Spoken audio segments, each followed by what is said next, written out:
Good morning, dear friends. Happy Hanukkah, December 1st, Wednesday, the 27th the 27th day of Kislev. Again, Shabbos and Sunday will be Rosh Chodesh, Hanukkah, and then Sunday night and Monday is Zois Hanukkah, the final day of Hanukkah. Big times, holy times, special times, and there's never a better time to learn Gemara, to study Torah together. And so thank you all for making time on your busy schedule to get together and to wade through, to study through, and to work through passages of the Talmud. There's no greater blessing, there's no greater privilege. And we're going to continue doing this together. Let's just get it all set up. So broadly speaking, we're talking about the two different perspectives of what it means to move an item from point A to point B within a larger package. Do we look at the location of the package exclusively? Do we look at the location of the items more or less exclusively? We had the opinion of Chizkiah, the opinion of Rabbi Yochanan. Chizkiah, who says it's all about the package. Rabbi Yochanan says it's all about the position of the item.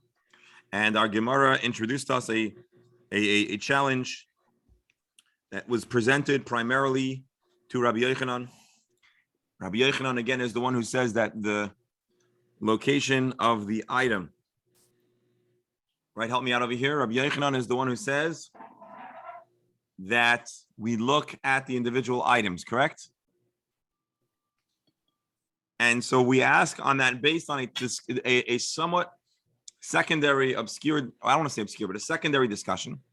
It's a question of an interesting hypothetical where a person is stealing and simultaneously desecrating the Shabbos.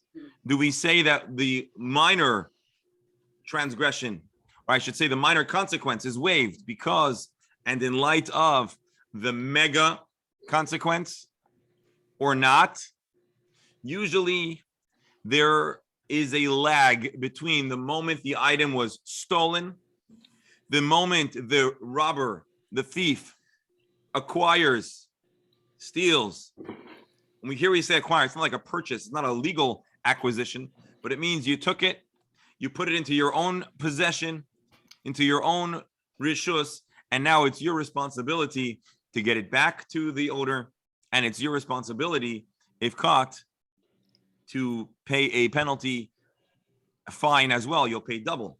If a person does teshuvah and they return a stolen item on their own volition, then they would be exempt from paying this double. So now, Rabbi, yes. Are we so sure that the Geneva is less than Shabbos, both me Asaras Adibros? I wouldn't jump so fast. I'm not sure. Well, the first thing that I'll tell you is that we are certain as far as the penalty, that we know. So when it comes to Yiddishkeit, we're not allowed to say this Aveira is worse, this Aveira is less. This mitzvah is better, this mitzvah is worse. We have to do all the mitzvahs and we should try to stay away from all Aveiras. But when it comes to penalty, there is a way to measure. And surely we'll all agree that there's a difference between $100 penalty, kefel, versus the death penalty. I think we can all agree that it's clearly they're clearly not identical in their severity. Rebel, would you agree to that? Yes. So as far as between a man and heaven, Adam Lamakam, how Hashem views all sins, all acts of rebellion, especially when we intentionally disobey Hashem's instruction. So that's not a good thing for a Jew to do. But as far as penalty, we can gauge and measure the difference between a severe penalty versus a more minor, lesser degree of penalty. So the Braisa discusses usually when you pick the thing up, it's stolen, and when you schlep it outside, it's you transported it from Rishus A to Rishus B, domain indoor, Rishus Hayachid, Rishus Harabim, and therefore one could be culpable both for the compensation or the penalty associated with theft and the consequences of Shabbos. However, the Braisa says when one drags the item on the ground, so essentially they haven't been koine the item. They didn't make the item theirs.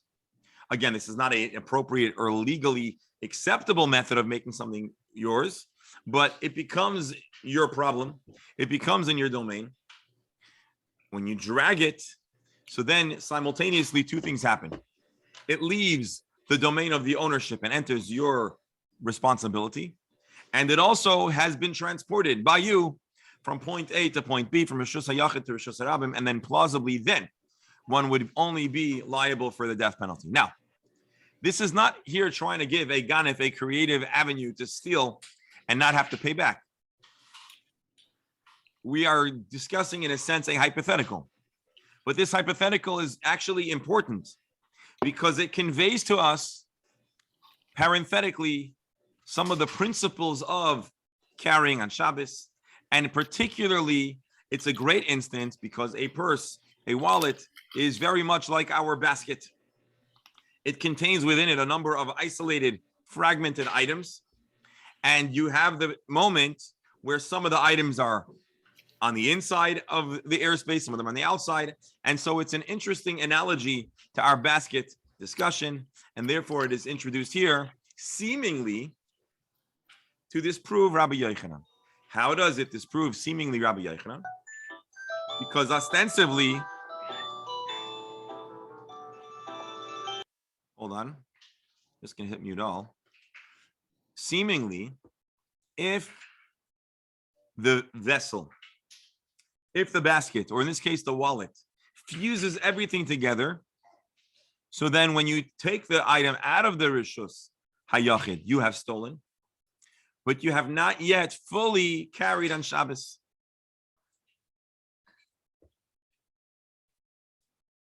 And as Rashi says, Kadem le'isur geneva le'isur Shabbos. The theft happens before Shabbos is desecrated, because Haitziu mixasai kana kol hamois shemi bachutz. When you move the wallet out of the, even partially out of the house, the items that are removed from the domain of the balabayas become your problem. You've stolen them. You can remove the individual money even without taking the whole wallet out. In Shabbos, when it comes to Shabbos, miftar, you are still exempt. Because for Shabbos, even the coins that are outside of the Rishus HaYachid, they are also considered fused to the Rishus HaYachid. That's a question. Again, let me recap the question. Rabbi Yochanan says the coins that are outside, the coins that are in the basket, or the fruits that are in the basket, but they're in the outdoors, that's not considered carrying, because what matters is what's in the basket. But this story seems to say differently.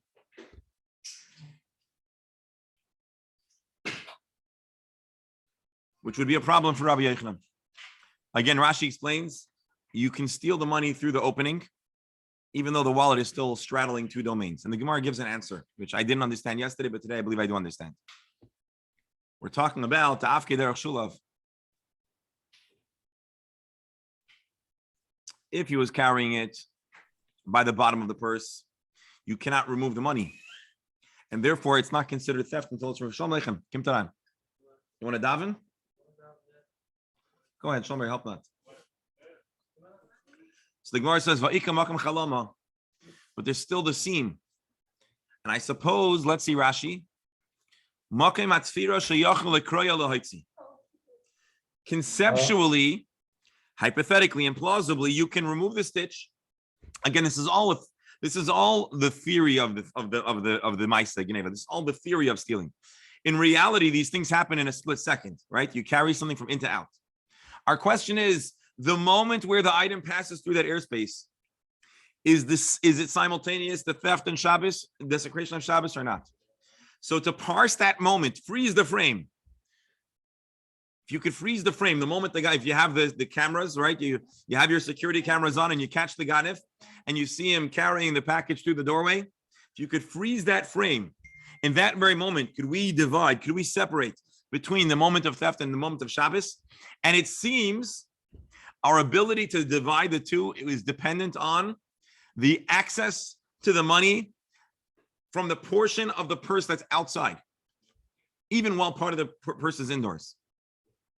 And so the Gemara says, when the purse is carried in a way where you're unable to remove the money, well, then it should be simultaneous. And the Gemara then asks, but you could still tear the seam. In reality, is it likely that you're going to stop in middle and tear the seam? No. But hypothetically, is it considered stolen?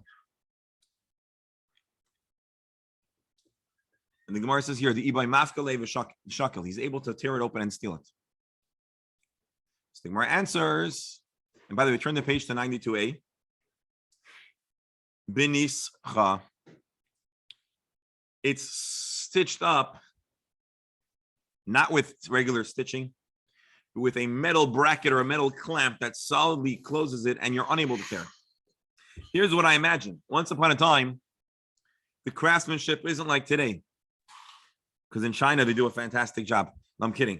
But the reality is that the way things are stitched by machines, and we have very strong fibers and the ability to stitch things up pretty tight. Apparently, in those days, things were a little bit more loosely stitched. And so if you really wanted to tear something, you would not have a hard time at all. So the Gemara is a kivan de ika shnatzen, because in this Gemara, it has laces. Mapikle at pume v'shari v'shakel.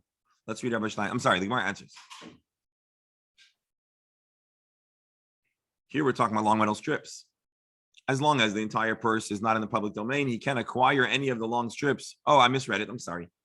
Binischa, I thought that it was clamp shot. I misread it. We're talking about bars of metal. Again, Rashi, Binischa, Shem Chatichos Aruchos, just like we spoke of the long bundles of fruit or the long gourds and the long cucumbers. Well, similarly, here we're talking about long bars of gold. And I think it's not so unheard of. I think when last time I broke into Fort Knox, no, I think they store their metal in bars of sorts. I don't know how long they are, but we can imagine that once upon a time, metal was in longer and narrower sheets.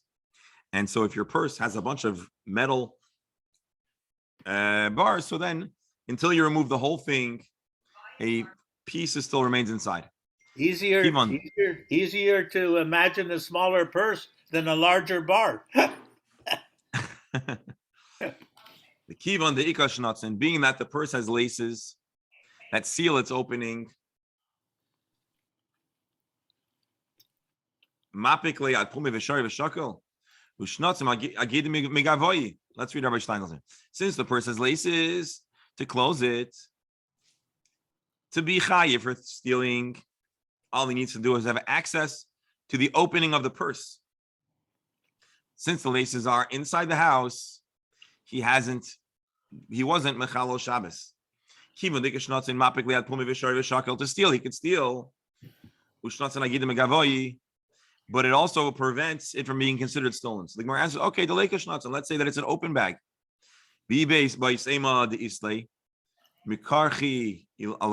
Either we'll say that he is unable to open it without those laces. And if you wish to say it has laces, but the laces are tightly wound. So basically, we're coming up with a scenario where you're unable to steal the stuff inside the purse. And so it's only considered stolen once you have access to it. And that access only begins when you're outside of the house. And the very moment that you're Mechalo Shabbos is only when you're outside of the house. So in other words, let me just explain really briefly. We thought we had a question to challenge the understanding of Rabbi Yochanan. Because if Eged Klish me Eged, then you should never be able to break Shabbos and steal at the same moment. And the Gemara answers no. It's plausible that there are times where you cannot access the money until it's outside, and you don't desecrate Shabbos until it's entirely outside. So the theft occurs only once the entire bag is outside, and the desecration of Shabbos only occurs when the entire item is outside. The Gemara now pivots and makes an interesting comment. The comment is as follows. So let me bring you back to the beginning. Our Mishnah talks about, long ago, a basket full of items, and you're moving it outside. Okay, let's look up the text of the Mishnah. Just give me a moment. Our Mishnah is talking about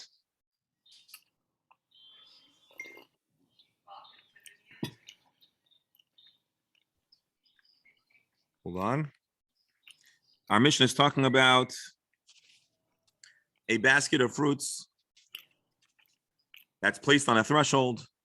And we said you're not chayiv until the whole basket's moved out. And so our question is, do items in the basket restrict the ability to transfer it or not?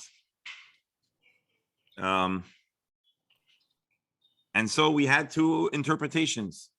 We have the interpretation of Chizkiah, who says that each item as it's removed is you're liable for. And then we have Rabbi Yochanan, who says that you're only liable once the entire person's outside because the basket fuses everything together.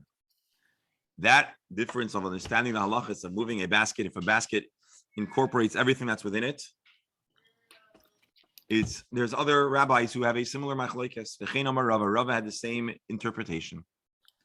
Loishanu, our Mishnah, which talks about a basket that straddles two domains, and it says you're not chayiv until the whole basket's moved outside. Rava says it only applies if you have long cucumbers, long squash, or if we're talking about a purse, we'd be talking probably about long strips of metal.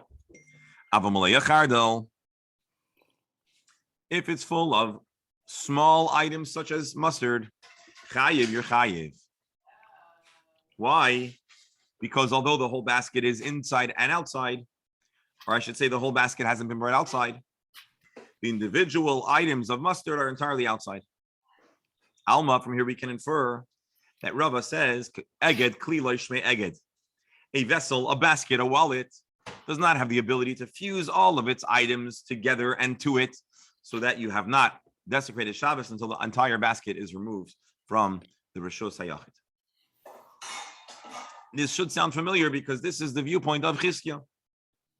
Abaye disagrees. Now we know Abaye and Rava are famous colleagues who frequently disagree and debate on these matters. Abaye Amar afilu malei chardal, even if the basket's full of little particles of mustard, and the particles of mustard that are outdoors are already outside, it should be considered carrying. He says potter. No, you're exempt. And one is only liable for carrying a basket once the entire basket is outside of the previous domain. Alma, kasovar, eged, klishme, eged. From here we see that the keli has the ability to fuse all the items together to be one unified item with one unified halachic status.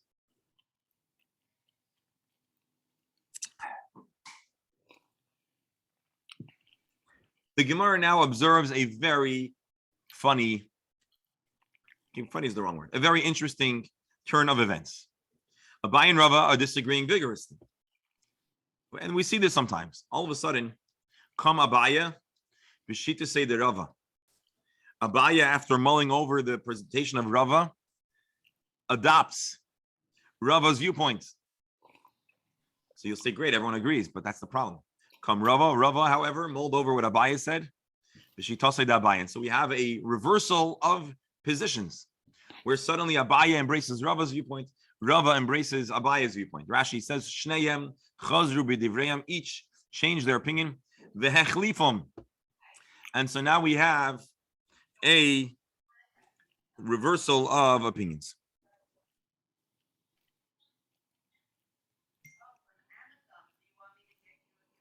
The Gemara asks,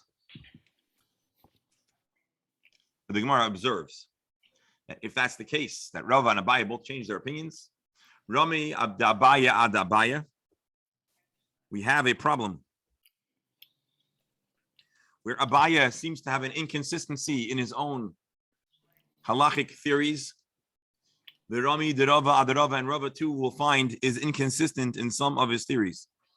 Where do we find that there is an inconsistency between Abaye and Rava? So again, let me clarify. In across the different Talmudic discussions, generally speaking, there is an expectation that the rabbis who are very intellectually honest are going to have consistent viewpoints. I should point out that the Rebbe, the Lubavitch Rebbe, was actually very into analyzing. I shouldn't say not only the Rebbe. There's a genre of scholarship and Talmudic analysis which tries to understand and review the consistency of different rabbis in their opinions to see if they are consistent. And more so, many times, and this is what the Rebbe was very into, we could distill we could distill all of the different instances where the rabbi takes the sage of the Talmud has a certain position, and many times we can find a common theme, a common viewpoint, which influences and causes those particular viewpoints.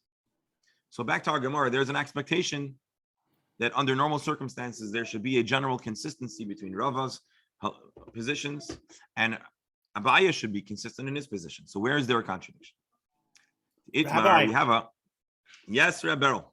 Do we ever have an occasion where somebody agreed with Rava, and then the question arises, did he agree this way or that way? I'm sorry, again? So if Rava switches his position, and we have a previous remark that somebody agrees with what Rava said, could we not say, did you agree before he changed his mind or after he changed his mind? That's a very interesting question. In other words, you want to say, let's say we have if I will tell you that I agree with Rabbi Beryl about point X, but then we find out that you changed your mind, am I bound to agree with Rabbi Beryl, or can I now sever my understanding from your opinion, which is now changed? Is that what you're saying? Anyway, so that's a fair point. I don't have an absolute answer for you, but that's a fair question. Where do we find that there is a inconsistency? The Itmar. Hamaitzi Paris the Shosarabim. If a person carries fruits into the public domain, Abaya says, Yad Chayiv. If you carry it in your hand, you're Chayiv, Rashi. Mishiyotsu HaPeris. The fruits are outside. Afal Pisha Gufle Bershus HaYachid. You know, when a person walks, there's a movement of their hands and feet. And so what happens if before the body is outside, your hands are outside? So Abaya says, Biyad Chayiv. If it's in your hands and the fruits have crossed the threshold or in the next domain, you're liable for carrying Afal Pisha Gufle Bershus HaYachid, even though your body still remains in a private domain. We don't say that the body fuses or retracts the hand. In other words, imagine there's an invisible red line that says, don't cross this line. So what's considered crossing that line? Is it considered crossing that line if your hand crosses the line? Which if it was a laser, I imagine we would say that is the case. By just moving something over that line, you're triggering whatever alarm or sensor. Or do we say that to cross the line means that your whole entire body is crossing the line? So Abaya says, your hand crosses the line, you are chayiv, because your body doesn't determine the location. The body alone doesn't decide that you're located on the other side of the red line. Your hand went over. In other words, eged gufa ishmei eged, a body or loy, a person's body does not determine the entire location of their whole being. Their hand is in that space, then that's the deal. Mikli potter, but if it's in a vessel that's straddling two domains, you're exempt. So long as part of the vessel is on the inside. So if your body straddles two domains, we look where your hand is. If the vessel straddles two domains, we look at the total. The entire vessel needs to cross the red line. Rava Amar and Rava says the opposite. Biyad potter. If your hand crosses the red line, your hand carrying the item is in the other domain, you're exempt because your hand is so totally connected to your body. Carrying means that your entire being moves along with the item. And just because your hand, by the way, there's a famous joke, which I cannot replicate, but maybe you've seen it in a football game, calling it with halachic principles. And says, when you get into the end zone, it's complicated. What is the chalois? What is the exact determination of a touchdown? I don't know I don't know football anymore that well enough. But if the football is in the space of the end zone, but your body is out, is it a touchdown? No. If your body is in the touchdown, the ball has to cover the line. That's all. So that's what I'm saying. So if you stretch your hand out with a football over into the end zone, but your body's not in the end zone, so Eli says touchdown. And what if your body's in the end zone and the ball is not? No touchdown. No touchdown. Oh, no. Now, what if okay, go on. What if the ball is in your hands and it's in the end zone, but then you fumble it after it was in the end zone? No touchdown. No, incomplete. So there's a lot of complicated. And what if the ball What if you catch the ball in the air and then you end up landing out of bounds? But you held the ball and your body in. So basically, the bottom line is that there are some 2 parallels. feet have to be in. 2 feet have to be in. 2 feet have to be in. It's very complicated. And football, sometimes the ball, sometimes 1 foot in, 1 foot out. Yeah, and what if you're balanced? Anyway, so the point is, I'm not trying to belittle halacha by comparing it to football, but there is an analogy where these minute and complex details matter a whole lot. And this is a good analogy. Eged yad shmei eged or lav shmei eged. Is your hand able to cause a touchdown if your body's not there?